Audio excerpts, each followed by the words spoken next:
네, 여러분 안녕하세요. 자, 오늘 우리 한 청년이 저한테 이런 질문을 했어요.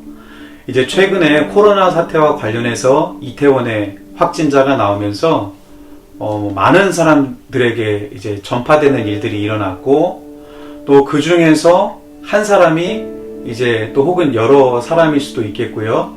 동성애자가 나왔다 하여튼 이런 기사가 이제 나오면서 이제 많은 사람들의 이목이 이제 동성애자들한테 집중이 되기 시작했어요. 그런데 이런 상황에서 이 청년이 저한테 이런 질문을 하는 거예요.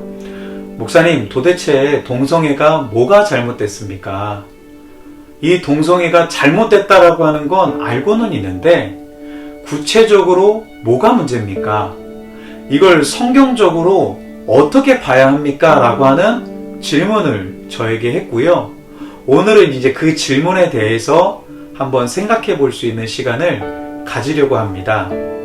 이게 동영상으로 찍다 보니까요, 편집에 대한 압박이 있다 보니까 이거 되게 여러 번 찍었는데 하여튼 일단 가겠습니다.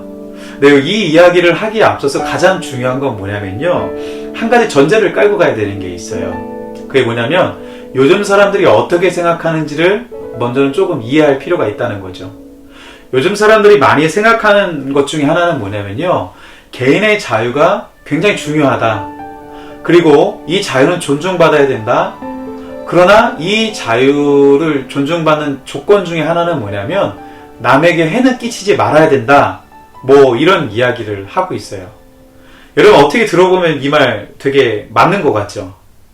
근데 한번 생각해 볼게요. 최근에 굉장히 유명한 드라마 있어요. 시청률이 무려 24%대로 찍히더라고요. JTBC에서 방영하는 부부의 세계란 드라마인데, 이건 불륜이라고 하는 막장 어떻게 보면 그럴 수도 있겠죠? 그런 소재를 다루고 있어요. 많은 사람들이 이 드라마를 보면서 같이 분노해요. 거기 보면 남자 주인공이 이런 대사를 해요. 사랑에 빠진 게 죄는 아니잖아! 남자가 이렇게 토해내는 장면이 나와요. 그런데 여기 이제 여자 주인공이 사랑? 이렇게 이야기를 하죠. 자, 여러분 이 부분 한번 생각을 한번 해볼게요. 바람난 남자예요. 바람난 남자 입장에서 봤을 때 이 사람은요, 자기 자유에 충실한 거예요. 그리고 자기가 생각했을 때에는 그렇게 심각하게 내가 피해를 줬나, 이런 생각을 하는 거예요. 그러니까 지금 사랑에 빠진 게 죄는 아니잖아, 이런 얘기를 쏟아내는 거죠. 여성의 입장에서 볼까요? 아니면 또 그걸 보면서 분노하는 시청자 입장에서 보면 이 남자가 지나치게 자기 자유에 충실했다 이거예요. 여자는 그럴 자유가 없냐? 그러니까 이걸 보면서 이 남자는 심각한 해악을 끼쳤다 이거예요. 가정을 깨뜨리려고 하고, 누군가의 마음에 씻을 수 없는 상처를 주고, 배신하고 이랬다라고 하는 판단이 있는 거죠. 여러분, 이렇게 두 가지의 입장이 존재하고 있는 거예요.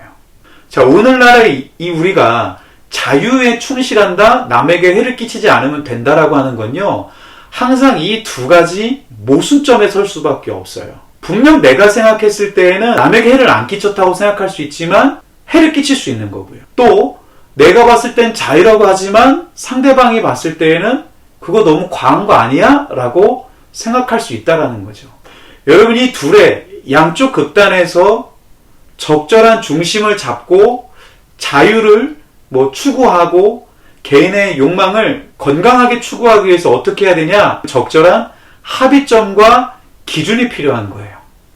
기독교인에게 성경은요, 하나님께서 하신 말씀이고 가장 우선시되는 기준이 되는 거예요.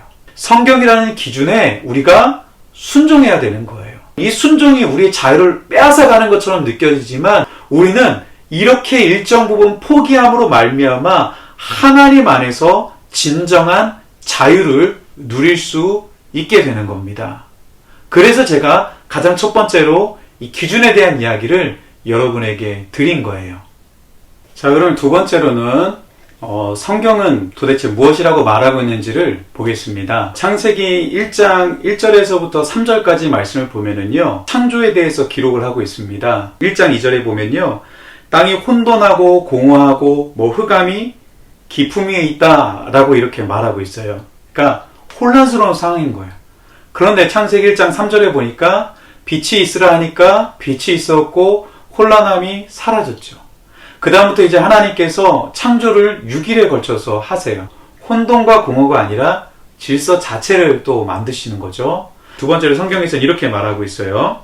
우리 인간을 만들 때에 하나님의 형상을 따라 만들었다라고 창세기 1장에 기록을 하고 있습니다. 27절과 28절에 보면요. 하나님의 자기 형상, 곧 하나님의 형상대로 사람을 창조하셨고 남자와 여자로 만드셨다. 28절에 보니까 생육하고 번성하고 땅에 충만하고 땅을 정복해라. 그리고 다스려라. 이런 명령을 주셨어요. 이렇게 생각해 볼 수 있을 것 같아요. 이 명령을 보면서 우리 문화명령이라고 하잖아요.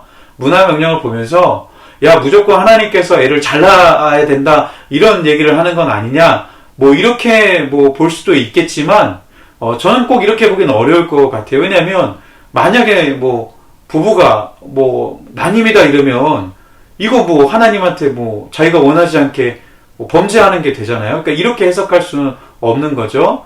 그런데 여기에 대해서 이제 조금 더 보완해서 설명할 수 있는 게요. 창세기 2장 15절 말씀이에요. 이렇게 나와 있어요. 여호와 하나님이 그 사람을 이끌어 에덴 동산에 두어 그것을 경작하며 지키게 하셨다라고 나오는데 여러분 이 경작하다와 지키다라고 하는 표현이 이제 구약 성경에서 같이 등장하는 때가 있어요. 이 경작하다라는 말이 하나님을 섬기다라는 것과 동일한 단어예요. 지키다라고 하는 게 하나님의 계명을 지키다라고 하는 표현과 같이 이렇게 등장한다라고 하는 거죠. 정리를 해볼게요. 분명히 하나님께서 우리를 질서 있게 만드셨죠. 그런 질서에는 우리가 어떻게 해야 된다고요? 하나님의 말씀을 지키고 하나님의 뜻을 행하고 하나님을 예배하면서 우리가 이 일들을 온전히 하나님 앞에 나아가야 한다는 거. 이게 인간의 사명이라는 거죠. 또 한 가지는요. 분명히 성경에서 동성애는 죄라고 말하고 있어요. 레위기 18장에 보면은요. 여자와 동침하는 같이 남자와 동침하지 말아라. 이거 남자한테 하는 명령이에요. 그렇게 하는 건 가증한 일이다. 짐승하고 교합하는 일도 수간을 말하는 거죠. 이것도 하나님 앞에서 문란한 일이다. 그렇게 해서는 안 된다라고 분명하게 말하고 있어요. 하면 안 된다라고 하는 표현은 무슨 얘기겠어요? 죄라는 얘기예요. 하나님 그렇게 말씀하셨으니까. 또 로마서 말씀에서는요. 이렇게 말하고 있죠. 1장에 보면은 24에서 27절 안에 있는 내용에 제가 26절에 보면 여러 가지 인간의 타락상을 이야기하면서 하나님께서 그들을 부끄러운 욕심에 내버려 두셨는데 여자들도 순리대로 쓸 것을 바꾸어서 영리로 쓰고 27절에 남자들도 여자 쓰기를 버리고 남자끼리 서로를 향하여서 음욕이 부릴 듯 했다라고 성경에서 말하고 있어요. 다시 말하면 뭐예요? 이게 하나님께서 보시기에 죄라는 거예요. 하나님께서는 우리가 질서 있게 하나님의 법을 순종하고 하나님을 예배하기를 원하고 계시는데 인간들이 그렇게 하고 있지 못하는 모습들은 분명히 잘못됐다라고 성경에서 이야기하고 있습니다. 그러니까 정리하면 뭐예요? 성경에서 봤을 때 동성애는 죄가 맞습니다. 그러면 우리가 이 동성애를 바라볼 때에 아주 예민하게 반응하고 정죄해야 되는가? 라고 하는 부분 고민해 볼 수 있을 거예요. 그게 이제 제가 세 번째로 다룰 내용입니다. 그런데 여러분 놀라운 건 뭐냐면요. 성경은요, 동성애만 죄라고 말하지 않는다는 거예요. 그러니까 하나님의 질서 있는 결혼은요, 남자와 여자의 결혼의 테두리 밖에 있는 모든 성적인 관계는 다 죄예요. 형제와 자매가 그냥 만나가지고 하룻밤 자고 성관계를 하고 그냥 헤어졌어요. 여러 사람을 만나면서 성관계를 했어요. 여러분 이것도 다 똑같은 죄라는 거예요. 분명히 이것도 하나님 앞에 심각한 범죄라는 거예요. 복음서에서는요. 예수님은 이렇게 말씀하셨어요. 음욕을 품고 여자를 보는 사람도 가늠한 자다. 하나님 앞에서 심각한 범죄라는 거예요. 또 여러분 뭐도 심각한 범죄겠습니까? 최근에 보면 교회 대형 교회에서 세습하는 사건들이 있잖아요. 이것도 하나님 보시기에는요 심각한 범죄예요. 이게 여러 사람들 넘어뜨리는 범죄 일이잖아요. 사람들 시험 들게 하고 교회 못 나오게 하고 낙심하게 만들고 무슨 교회에서도 부에 대물림을 하고 있냐. 여러분 예수 안 믿는 사람들은 그렇게 보거든요. 여러분 이것도 진짜 심각한 범죄입니다. 아니 어쩌면요 이 더 심한 범죄가 될 수도 있는 거예요. 실제로 설문조사 같은 거 해보면 교회 세습 문제 같은 이야기를 했을 때 사람들이 아주 이 부분에 대해서 맹렬하게 비판하고 부정적이다라고 하는 걸 우리는 볼 수가 있거든요. 그러니까 저는 여러분들이요, 이 동성애가 분명히 잘못된 건 맞지만 여기에다가만 여러분 너무 거품 물지 않으셨으면 합니다. 왜냐하면 그것 말고도요, 얼마든지 우리 안에 정말 죽음에 이르게 하는 죄, 여러분 죄는 다 죽음에 이르게 돼 있어요. 그러한 죄들이 찾아올 수 있기 때문에 그렇죠. 저라고 목사인 저도 여러분 그런 죄의 위협으로부터 자유로울 수가 없다라는 거예요. 예수님의 기준으로 봤을 때 뭐 미워하는 자마다 뭐 살인한 자다, 이런 얘기까지도 다 감안하고 보면은요, 여러분 어느 누가 자유로울 수 있겠습니까? 저는 여러분 모두가요, 이런 부분을 바라보실 때 특별히 더 조심하셨으면 좋겠습니다. 막연하게 비판하고 혐오의 감정을 쏟아내는 게 아니라 분명 죄는 맞아요. 그러나 그 사람도 하나님의 구원을 받아야 되는 사람이거든요. 예수님을 믿어야 되는 사람이에요. 그러니까 이런 사람들을 위해서 여러분들 기도해 주시고 여러분이 사랑으로 섬겨주시는 일들을 분명히 해야 한다는 거예요. 예수님도 그렇게 하셨잖아요. 용서하시고 사랑하셨고 그 사람이 치유될 수 있도록 도와주셨잖아요. 그렇게 여러분들이 예수님의 뒤를 따르는 모습들을 취하셨으면 좋겠습니다. 특별히 저는 이제 다른 것보다도 어떤 편파적인 입장에 서로가 서지 않기를 원합니다. 성경에서 말하는 바가 무엇인지를 늘 집중할 수 있는 우리 모두가 됐으면 합니다. 감사합니다. 여기까지 하겠습니다.